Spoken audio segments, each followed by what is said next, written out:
Assalamualaikum warahmatullahi wabarakatuh. Sahabat MNC yang dimuliakan Allah Subhanahu wa taala, Nabi sallallahu alaihi wasallam mengingatkan kita, man shoma ramadhana imanan wahtisaban.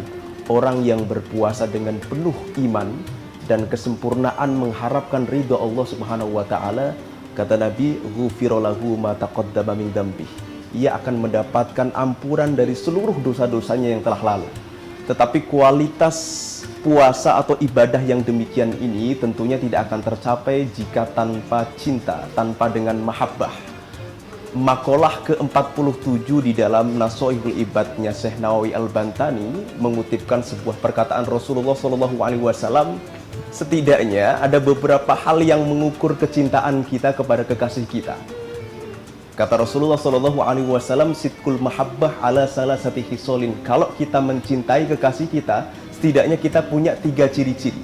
Yang pertama, ayyakhtara kalama habibihi ala kalami ghairihi. Dia akan lebih senang mendengarkan, mematuhi, mengikuti apapun yang diucapkan oleh kekasih kita daripada selainnya. Yang kedua, ayyakhtara mujalasata habibihi ala mujalasati ghairihi.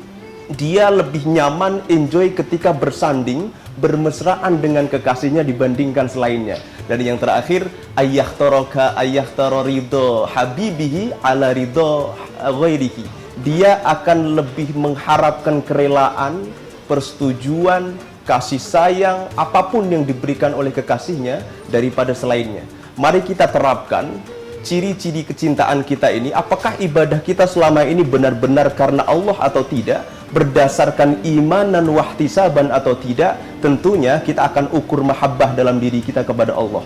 Kalau kita lebih santun, kita lebih gemetar, kita lebih tersentuh ketika mendengarkan ayat-ayat Al-Quran, maka ini tanda bahwa hati kita masih beriman kepada Allah Subhanahu wa taala. Masih khudu hati kita ketika kita mengingat Allah, maka ini bukti kita insya Allah masih mencintai Allah Subhanahu wa taala. Yang kedua, apakah kita masih nyaman ketika kita duduk bersimpuh kehadirat Allah Subhanahu wa taala, duduk beribadah dengan tenang? Kalau kita masih merasakan mesra manisnya ibadah, maka ini tanda kita masih cinta dan dicintai oleh Allah Subhanahu wa taala. Dan yang terakhir, kita akan selalu mengharapkan ridho Allah Subhanahu wa taala dalam setiap ibadah kita. Tidak hanya berpuasa, apapun yang kita lakukan semuanya lillahi ta'ala. Maka kenali Allah, baru kita bisa menyempurnakan ibadah puasa kita. Ibnu Dabbah, seorang sahabat, seorang ulama sufi yang pada abad ke-7 Hijrah memberikan sebuah makalah, man la ya'rif la yuhib. Yang nggak kenal maka nggak akan sayang.